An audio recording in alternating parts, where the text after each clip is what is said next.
ইন্নাল্লাহা ইয়াবসুতু ইয়াদাহু বিল্লাইল লিয়াতুবা মুসিউন নাহার।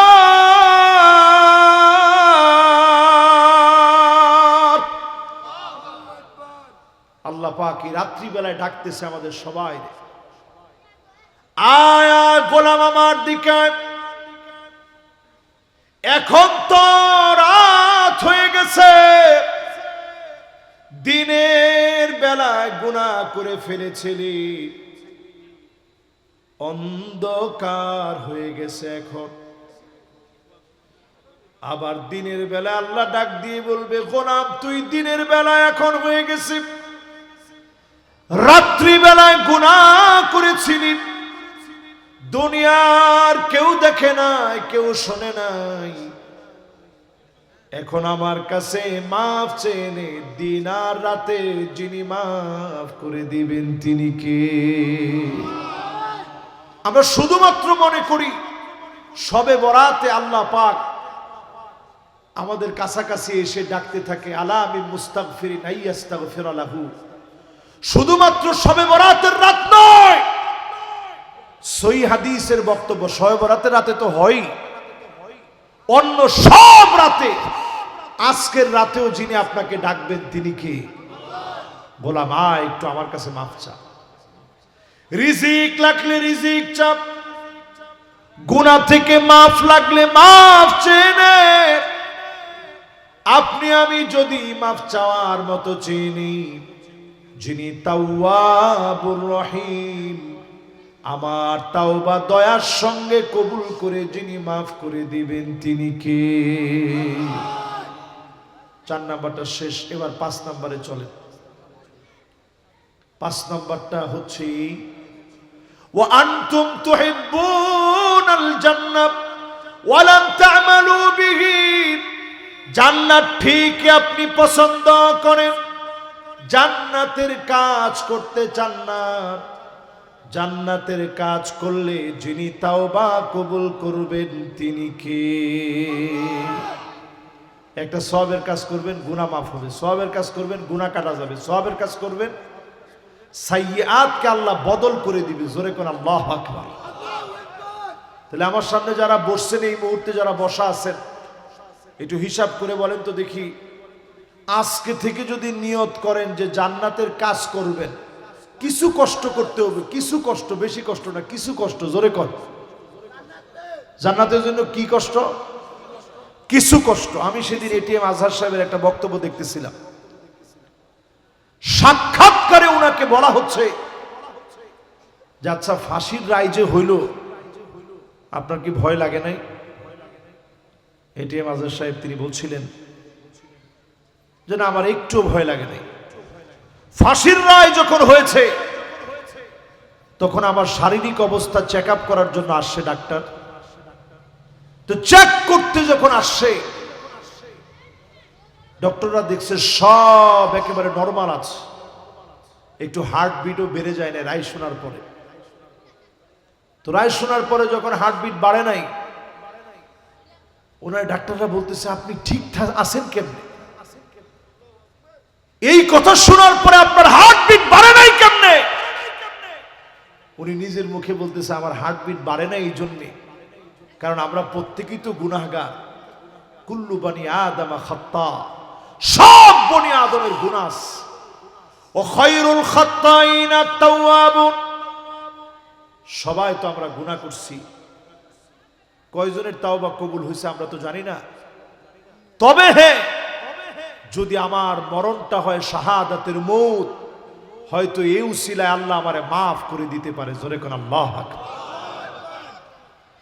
শাহাদাতের এই তামান্না নিজের ভিতরে জাগ্রত করেন। বিছানায় শুয়েও যদি মারা যান, হাদিসের ভিতরে আসছে মান আরাদা শাহাদাতা বিসিদকিন বাল্লাগাহুল্লাহু মানাজিলাশ শুহাদা ওয়া ইন মাতা আলা ফিরাশিহি। শাহাদাতের তামান্না যদি হৃদয়ে লালন করেন, ঘুমের ঘোরেও যদি বিছানায় শুয়ে মারা যান, জ্বরের ঘরেও যদি মারা যান, শহীদ হিসাবে যিনি কবুল করে নিবেন তিনি কে? এবার আমার দিকে একটু তাকায় বলেন তো, শহীদি মরণ আমরা কি চাই? জোরে বলেন চাই। আমাদের প্রিয় আল্লামা দেলওয়ার হোসেন সাইদি রহমতুল্লাহ আলাই সারাটা জীবন তিনি মাহফিল করে বলতেন, আল্লাহ শাহাদতের মরণ দিও। আমরা দেখেছি 13টা বছর তিনি জেল খাটলেন। হার্টের ভিতরে 5টা রিং লাগানো ছিল। এই মুসাফিরে আল্লামা সাইদি রহমতুল্লাহ আলাইহির কথা বলা মাত্র আমারে বাধা দেওয়া হয়েছিল। খেয়াল আছে? হায় রে হায়, দিনগুলো কই যায়। ওই দিন আমি একটা আয়াত সূরা রহমান তেলাওয়াত করতেছিলাম এবং বলতেছিলাম, তিলকাল আইয়ামু নুদাবিনুহা বাইনান নাস। আল্লাহ বলেন, দিনগুলো আমি দিয়েছি, আমি আল্লাহ দেখে নেব এই দিনের ব্যবহার। ক্ষমতা পাওয়ার পরে কেমন তোমরা কাজে লাগাও। জালেমরা টিকতে পারে নাই, গরম ভাত পর্যন্ত খেয়ে যেতে পারে নাই।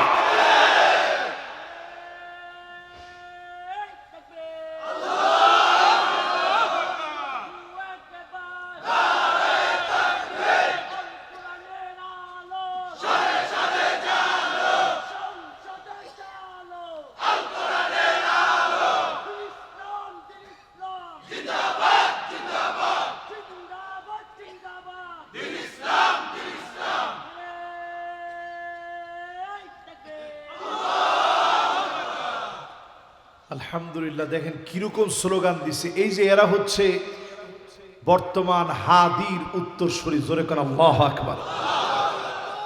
খুব বেশি বয়স লাগে না তো, মাত্র 32 বছর বয়স। দেখেন 32 বছর বয়সে শাহাদাতের তামান্নার কারণে হাদিকে আল্লাহ পাক জগৎ বিখ্যাত বানায় দিয়েছে, ঠিক কিনা বলে? আল্লামা দেলওয়ার হোসেন সাইদি রহমতুল্লাহ আলাইহির কথা বলছিলাম।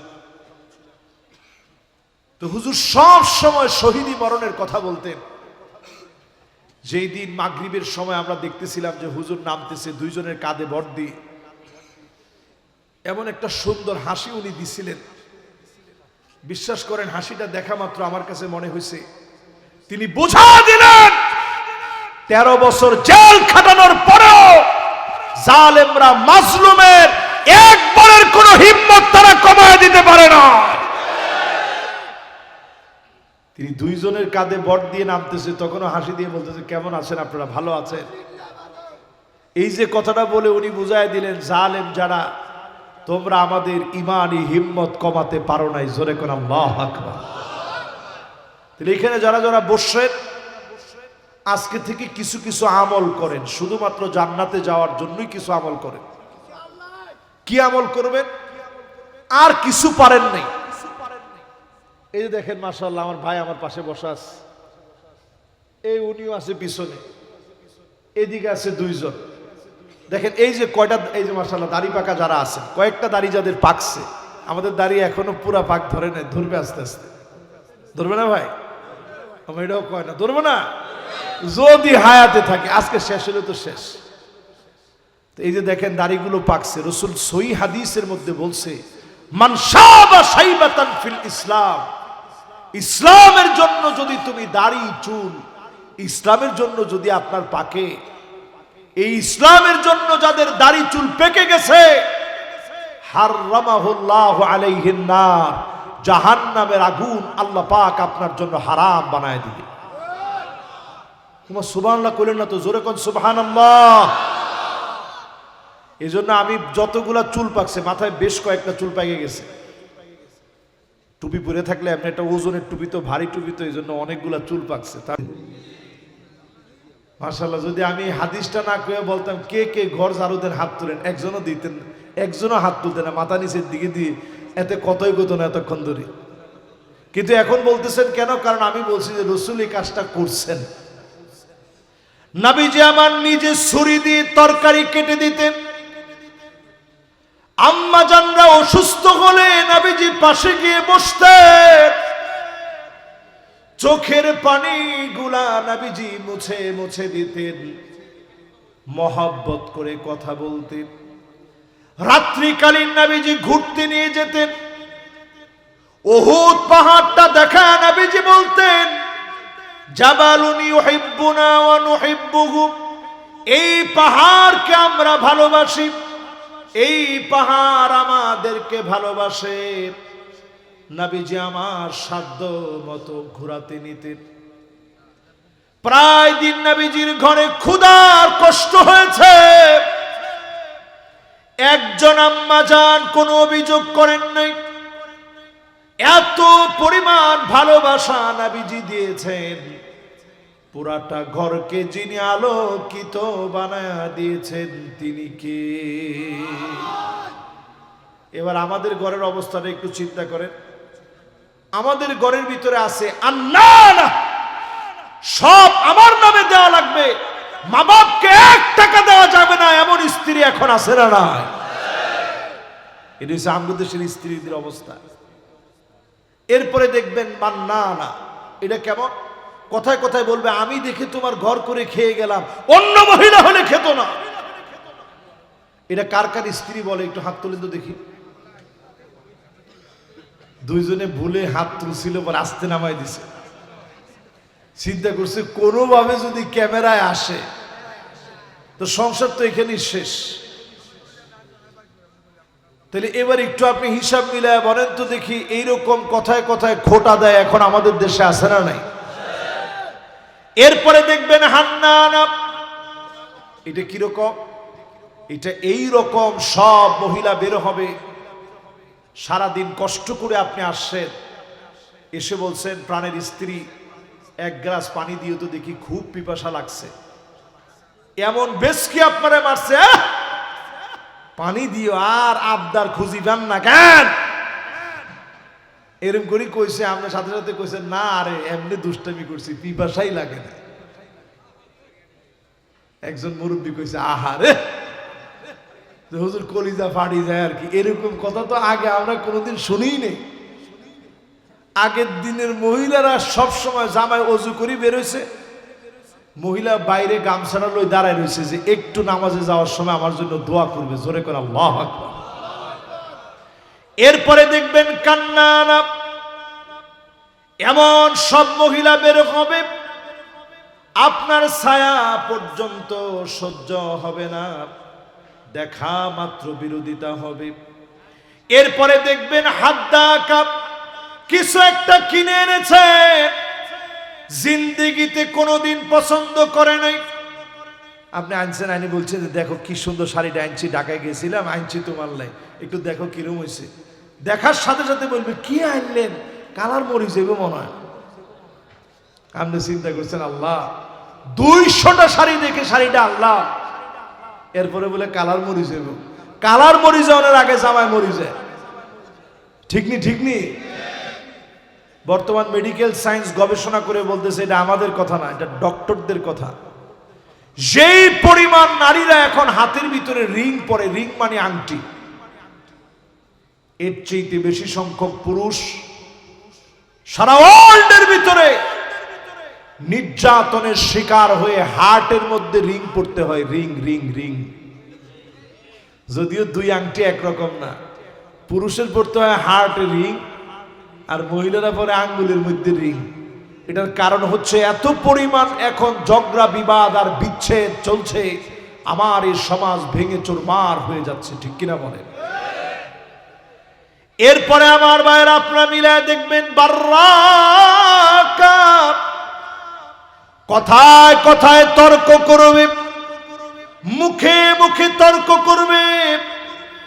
এরপর দেখবেন সাদ্দাকা, শুধু তর্ক করবে না, হাতের লাঠি নিয়ে স্বামীর গায়ে হাত তুলবে। এমন মহিলা সারা বাংলাদেশে থাকলেও এখানে না। যেমনে আসি কইছেন আয় হ্যাঁ হ্যাঁ রে। এই ওয়াজ করার পরে এখন মা বোনরা আমার উপরে খুব ক্ষিপ্ত হয়ে যাবে, দেখছো হুজুর আমগো বিরুদ্ধে কইছে। একটা জিনিস আপনাদের পক্ষে কই, যদি আল্লাহর কোরআন দিয়ে দেশটা চলতো, কোন ভাই আপনার সম্পদ মারি খাইতে পারতো না, ডাকিয়ানি সম্পদ দেওয়ার লাগে। লিযাকার মিসলু হাযিল উনসায়াইন, বোন যদি দুইজন হয়, ভাই যদি একজন হয়, সমান সমান সম্পদ ডেকে দেওয়া লাগবে। এই জমিনে যদি একবার কোরআন দিয়ে আইনটা চলে, আল্লাহর কোরআনের কয়েকটা বিধান যদি এস্টাবলিশ করা যায়, দেশের চিত্র পাল্টে যাবে। নারীবাদীদের স্লোগান এই বাংলাদেশে খর্ব হয়ে পড়বে। আল্লাহর কোরআনের আইনের কারণে দেশটা উজ্জ্বল হয়ে যাবে, ঠিক কিনা বলেন? তাহলে আমরা 3 নাম্বার পয়েন্টে আছি, তওবা যদি কবুল করাইতে হয় নবীজির সুন্নাত মানতে হবে। তওবা যদি কবুল করাতে হয় নবীজির সুন্নাত মানতে হবে। তাহলে এবার একটু বলেন তো দেখি, আমরা কোন কাজে কি নবীজির সুন্নাত মানি? রাত্রে খাওয়ার সময় পেটটা ভরে খাই, আমরা ঘুমাতে গেলে ডান দিকে ফিরে ঘুমাই না, ছোট থেকে শুরু করি আস্তে আস্তে। এই ডান দিকে নবীজি ডান গালটার নিচে এই ডান হাতটা দিয়ে এরপরে ঘুমাতেন। কয়জন এভাবে ঘুমান? আসলে এভাবে আমরা ঘুমাই না। নবীজি সাল্লাল্লাহু আলাইহি সাল্লাম ঘুমানোর আগে কিছু দোয়া পড়তেন, দোয়াগুলো আমরা পড়ি না। আয়াতুল কুরসিটা নবীজি পড়তেন, আল্লাহুম্মা বিসমিকা আমুতু, পড়েননি? পইরা এরপরে ঘুমাইতে যান। মোবাইলটা একটু দূরে রাখেন, এটা থেকে একটা রেডিয়েশন বের হয়। এই পৃথিবীতে রেডিয়েশনের একটা মেশিন আবিষ্কার হয়েছে। আমি দক্ষিণ কোরিয়া গিয়েছিলাম, আমি গিয়ে নিজে দেখে অবাক হয়ে গেছি কি পরিমাণ রেডিয়েশন প্রতিনিয়ত আমরা আমাদের শরীরের ভিতরে ঢুকাচ্ছি। এই যে আমার সামনে যে মোবাইলটা আছে, এই মোবাইলটা যদি গিলাফ দিয়ে ঢেকে না রাখেন, এই যে এটা স্যামসাং অরিজিনাল, এই গিলাফটা বানাইছে যাতে করে রেডিয়েশন না আসে। এরকম যদি গিলাফ দিয়ে ঢেকে রাখেন তাইলে হয়তো রেডিয়েশনটা আসলো না। হাতে যে গড়ি পড়ছেন এটা থেকে একটা রেডিয়েশন যাবে। শরীর সেকেন্ডে নিতে পারে যতটুকু রেডিয়েশন, এর চাইতে কত গুণ বেশি রেডিয়েশন আমরা দিচ্ছি, যেটা আমাদের মস্তিষ্কের হাড়গুলার ভিতরে গিয়ে বাড়ি দিচ্ছে। ছোট ছোট বাচ্চারা যখন মোবাইল চালায়, এখন ব্রেনের ভিতরে রক্তের হেমারাইজ হয়, ব্রেন স্ট্রোক করে 14-15 বছরের বাচ্চা। শুধুমাত্র কারণ হচ্ছে অতিরিক্ত মোবাইল চালানো, এটা ব্রেন নিতে পারে না। যে সুইচগুলো আছে কারেন্টের, এগুলা থেকে রেডিয়েশন আসতেছে, ওয়াইফাই থেকে আসছে। আমরা যে ওভেন ব্যবহার করি, যে ওভেন দিয়ে আমরা এখন গরম করে এরপরে রান্নাবাড়া করে খাই, সেই ওভেন থেকে রেডিয়েশন আসছে, ফ্রিজ থেকে রেডিয়েশন আসছে। চতুর্দিক থেকে যে পরিমাণ রেডিয়েশন আসতেছে, এই রেডিয়েশন গুলাকে যদি আপনি মিলান, একটা জ্বলন্ত আগ্নেয়গিরির মতো প্রতিনিয়ত আমার চারপাশে চলতেছে। যত আকাশ প্রযুক্তি দেখতেছেন, তত বেশি আমাদের ধ্বংসের কারিগর আমরা নিজেরা নিজেদেরকে বানাচ্ছি। এই সময় আমরা কয়জন লোক সুন্নত মানি? অধিকাংশ লোক কোন কাজের ভিতরে আমরা সুন্নত মানি না, ঠিক কিনা বলেন? 4 নম্বরে প্রিয় ভাইরা আমার, তাওবা কবুল হবে কখন? ওয়া আনতুম তারিফুনা আন্না শাইতানা আদুকুম, এই কথা সবাই আমরা জানি। প্রতিনিয়ত শয়তান আমাকে জাহান্নামের দিকে নিয়ে যাবে। ওয়া ওয়াফাকতুমু,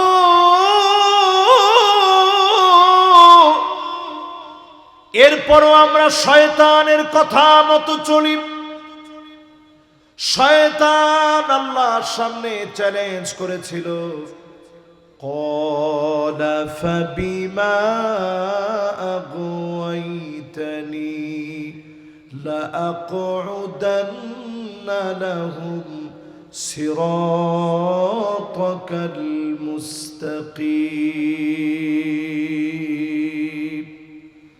সুম্মা লাআতিয়ান্নাহুম মিন বাইনি আইদিহিম ওয়া মিন খালফিহিম وعن أيمانهم وعن شمائلهم ولا تجد أكثرهم شاكرين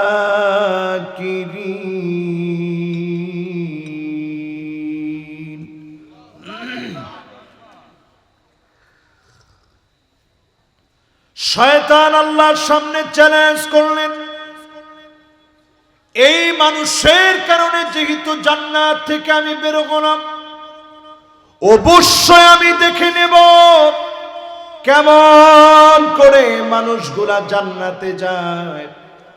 কখনো ডান দিক থেকে ধোঁকা দেব, কখনো বাম দিক থেকে ধোঁকা দেব, কখনো সামনে থেকে ধোঁকা দেব, কখনো পিছন থেকে ধোঁকা দেব। ولا تجد أكثرهم شاكرين।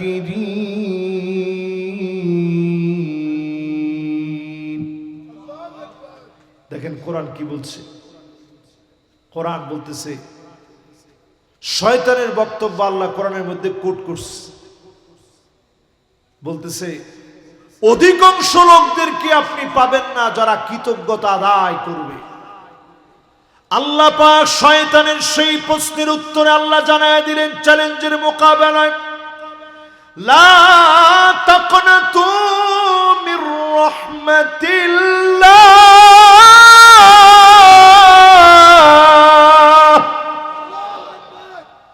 আল্লাহর রহমত থেকে নিরাশ হয়েও না।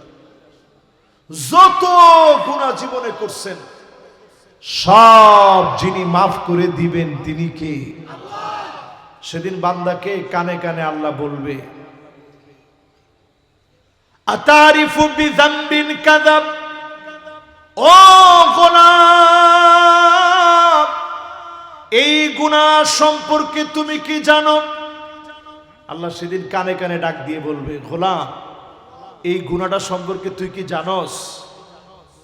এই গুনাহ যে তুমি করছিলা তোমার কি মনে আছে?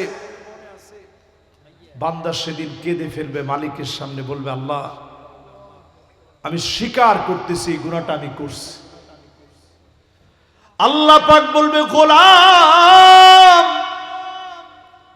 আমি তোর গুনাহটা এতদিন গোপন রেখেছিলাম, আজ আমি আল্লাহ তোরে মাফ করে দিলাম। গোপনে গোপনে গুনাহ করেছে, গোপনে গোপনে আপনি মাফ চেয়ে নেন, ওই গুনাহগারের গুনাহ আল্লাহ মাফ করবে না। যে প্রকাশ্যে গুনাহ করে বুক ফুলায়া গুনার কথা বলে, এমন জালেমকে যিনি মাফ করবে না তিনি কে? লা তাকনাতু মির রাহমাতিল্লাহ,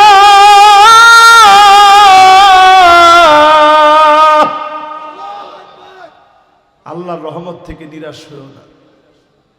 যত গুনাহ জীবনে করছেন সব যিনি মাফ করে দিবেন তিনি কে? সেদিন বান্দাকে কানে কানে আল্লাহ বলবে, আতারিফু বিযামবিন কাযাব, ও গোলাম এই গুনাহ সম্পর্কে তুমি কি জানো? আল্লাহ সেদিন কানে কানে ডাক দিয়ে বলবে, গোলাম এই গুনাহটা সম্পর্কে তুই কি জানোস? এই গুনাহ যে তুমি করছিলা তোমার কি মনে আছে? বান্দা সেদিন কেঁদে ফেলবে, মালিকের সামনে বলবে, আল্লাহ আমি স্বীকার করতেছি এই গুনাহটা আমি করছি। আল্লাহ পাক বলবে, গোলাম আমি তোর গুনাহটা এতদিন গোপন রেখেছিলাম, আজ আমি আল্লাহ তোরে মাফ করে দিলাম। গোপনে গোপনে গুনাহ করেছে, গোপনে গোপনে আপনি মাফ চেয়ে নেন, ওই গুনাহগারের গুনাহ আল্লাহ মাফ করবে না যে প্রকাশ্যে গুনাহ করে বুক ফুলায়া গুনার কথা বলে। এমন জালেমকে যিনি মাফ করবে না তিনি কে? সূরা হুদের একটা আয়াত নাজিল হওয়ার পর নবীজির মাথার চুল পেকে গেছে। মনোযোগ আছে না সবার? মাশাআল্লাহ, জোয়ান একজন কোনায় যান, বসেন না বাজান, বসে গেছে মাশাআল্লাহ। এমনি বিদেশ যাইব বাপ লক্ষণ ভালো। ওমা এরপর তো যায়, এরপর তো বয় না তো মাশাআল্লাহ, বইয়ে মাশাআল্লাহ। হেতেলে দোয়া করে দিয়েছে এদের বিদেশ পর্যন্ত যাইবে, এরপরও যায়, চলে যায় মাশাআল্লাহ। এবার ঠিক আছে, তুই বাজি লিখি রাখ, তোর কাজ হয়ে গেছে ইনশাআল্লাহ। ইনশাআল্লাহ কর। তাইলে আমরা 4 নম্বরে আসি। কয় নাম্বার? আর বেশিক্ষণ নাই তো, 4টা শেষ, আর মাত্র 6টা বাকি আছে, এই তো শেষ ওয়াজ। এই 4 নাম্বারটা একটু নিজেরা একটু বারবার মনের মধ্যে প্রশ্ন করে দেখেন তো দেখি। শয়তানদের সবাই জানি, শয়তান আমাদের দুশ্মন, কিন্তু শয়তানের কথা মতো চলি এরকম লোক কম না বেশি? কি পরিমাণ বেশি একটু হিসাব করে। আজকে যারা ফজরের নামাজ পড়েন নাই, ফজরের সময় ঠিকই আজান, এখন চতুর্দিকে যেভাবে আজান হয়, যেতে ঘুমাই থাকে, এতে আসলে মানুষের মধ্যে পড়ে না আর কি। বেগুনের ঘুমে একবারে লাই হইলেও ভাঙ্গে যায়। হায় রে আল্লাহ রে, মুয়াজ্জিন কত কিনে আজান দেয়, এত আরামের ঘুম, এতে কোনো বুস্টুস কিচ্ছু নাই, এত জোরে জোরে কিল্লে দেয়, এরকম মনে হয় না? এরপরও নামাজের দিকে গেলেন না। এই যে দেখেন দারুস সালাম জামে মসজিদ, কি সুন্দর একটা মসজিদ, গ্রামের ভিতরে কি চমৎকার করে মসজিদটি নির্মাণ করা হয়েছে। এখানে রয়েছে হসপিটাল, ফ্রি চিকিৎসালয়, মানুষের সেবায় যতটুকুন করা লাগে আমার ভাইরা চেষ্টা করতেছে। আল্লাহ যেন ভাইদের চেষ্টার ভিতরে অনেক বরকত দিয়ে দেন, পড়েন আমিন। আজকের এই নামাজের কথা চিন্তা করেন, ফজর, জোহর, আসর, মাগরিব এন্ড এশা, এই যে নামাজগুলো গেল, কয়টা লোক নামাজ পড়ছে? কয়টা লোক নামাজ পড়ছে? নবীজি হাদিসের ভিতরে বললেন এমন সময় আসবে, হাত্তা তুত্তাখাদাল মাসাজিদু তুরুকা, মসজিদের সামনে দিয়ে হেঁটে হেঁটে চলে যাবে, নামাজ পড়বে না এমন মুসলমান সারা বাংলাদেশে 100%-এর ভিতরে 80% লোক এখনো নামাজি হয় নাই। 20% লোক নামাজ পড়ে, 80% লোক এখনো নামাজি হয় নাই। যদি নামাজি হতো অনেক আগে জমিনে দিন কায়েম হয়ে যেত। দিন কায়েম হয় না কেন? অনেকে কয় হুজুর আসলে ওই ইগুনের দাওয়াতি কার্যক্রম ভালো না হুজুর, না মানছে বলে আর কি অনেকে, এগুলো দাওয়াতি কার্যক্রম ভালো না, এই জন্য হুজুর কবুল হয় না। এই যে এত মুয়াজ্জিন আজান দেয়, মুয়াজ্জিনের আজানের দোষ নয়, আপনি নিজে নামাজে যান না, এটা আপনার দোষ, ঠিক কিনা বলেন? আপনি নিজে ইসলাম প্রতিষ্ঠার জন্য আসেন না, এটা আপনার দোষ। আপনি খালি এসে দেখেন এই জমিনে যিনি দিনকে প্রতিষ্ঠিত করে দিবেন তিনি কে?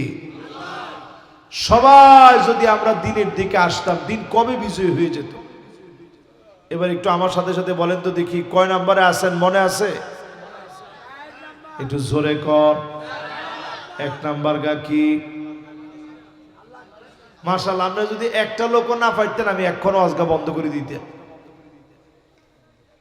যদি ওয়াজের ভিতরে মনোযোগ না থাকে তাহলে এই ওয়াজের ভিতরে তেমন কোনো লাভ নাই। একটু বলেন তো 1 নাম্বারটা কি, 2 নাম্বারটা কি? মাশাআল্লাহ, কোরআনটা শুধু পড়া না, কোরআন পড়ে কোরআন অনুযায়ী জীবন গড়া, ঠিক কিনা বলেন? 2 নাম্বার শেষ। 3 নাম্বারটা বলেন। মাশাআল্লাহ, সুন্নত কে কইছে চাই? মাশাআল্লাহ, সুন্দর হয়েছে ওনার উত্তর। এবার 4 নাম্বারটা বলেন, 4 নাম্বারটা কি?